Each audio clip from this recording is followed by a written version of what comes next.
Hi guys, this is Summer Susie. Welcome to my channel. So, alam niyo ba guys kung ano ito guys? Napakasimple lang. Ito ay tinatawag na kangkong shoot or yung stem ng kangkong guys. Kasi yellow na wish na yung ating leaves ko. So, ang ginawa ko guys, tinanggal ko yung mga leaves. So, ito, iluluto ko guys itong mga shoots ng ng mga kangkong, yung stem. Tapos guys, lalagyan na natin ito guys ng onion, itong ating tomato, garlic, at saka konting baboy lang guys. Tapos maglalagay tayo guys ng onion. Tapos meron ako guys yung yung sesame oil. Maglalagay tayo nito. Tapos guys, konting anong tawag nito? Vinegar. Ito guys, ang tinatawag na adobong kangkong shoot or adobong kangkong stem. O, diba guys? So guys, start na tayo magluto. So ang gagamitin ko guys, itong sesame oil. Ayan.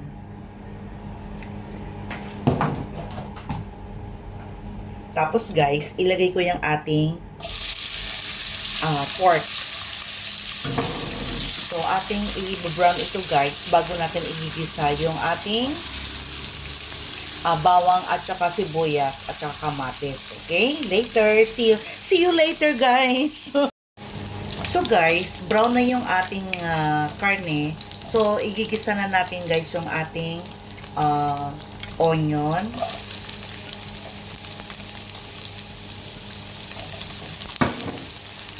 So hintayin natin guys na mag-translucent ito.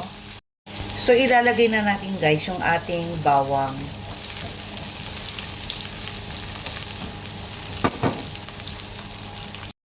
Ilalagay na rin natin guys yung ating tomato.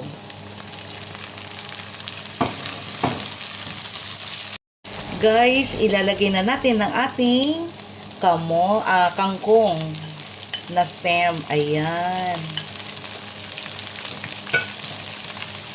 So, sino nakaka-relate dyan guys na pwedeng lutuin itong ating kangkong stem?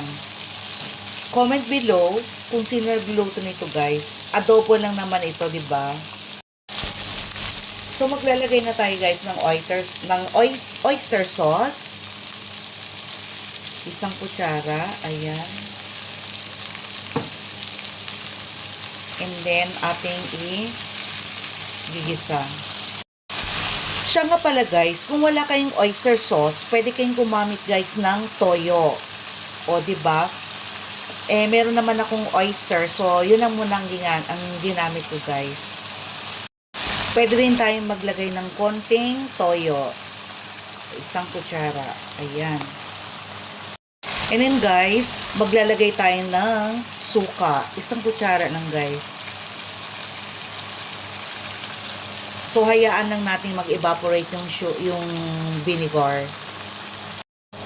Guys, siya nga pala, hindi na ako naglagay ng oil kasi okay na po guys yung ating lagay na sesame oil. So, titingnan natin guys kung tama na ba yung lasa or kulang.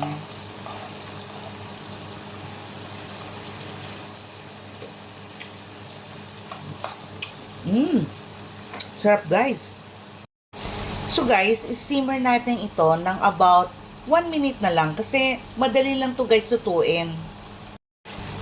So guys, luto na yung ating kangkong adobo shoot. So guys, i-off na natin yung apoy.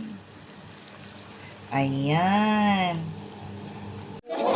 So guys, eto na yung ating finishing product ng ating kangkong adobo shoot. O diba guys, madali lang lutuin.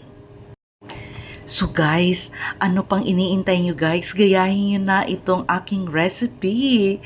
So guys, don't forget to like, share, and subscribe my YouTube channel, Summer Susie. Bye guys! See you in my next vlog. Bye!